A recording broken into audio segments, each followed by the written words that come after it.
आहे, तो रामभक्तच आहे, त्याला पुन्हा वेगळी भक्ती शिकवण्याची गरज नाही। आणि प्रत्येक हिंदू तर रामाचा भक्तच आहे, तर रामाच्या भक्तीचं दुकानदारी ही मला मान्य नाही।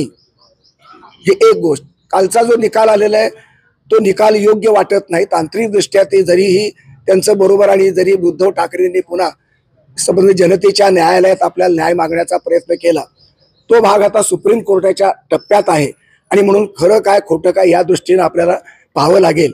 त्याची डिटेलमध्ये मी काही गेलेलो नाही, पण सुप्रीम कोर्टावर माझा विश्वास आहे। आता फक्त न्याय सुप्रीम कोर्टातच शिल्लक राहिलेला आहे। कुठल्याही पातळीवरती, पत्रकारांच्या पातळीवरती, समाजाच्या विचारवंतांच्या पातळीवरती, संघटनांच्या पातळीवरती, जनतेच्या सर्व समाज घटकांच्या पातळीवरती न्याय शिल्लक राहिलेला नाही। एकमेव आशा केंद्र आता फक्त सुप्रीम कोर्ट आहे आणि आपले चंद्रचूड साहेब हे न्याय देतील असं मला पूर्णपणे वाटतं।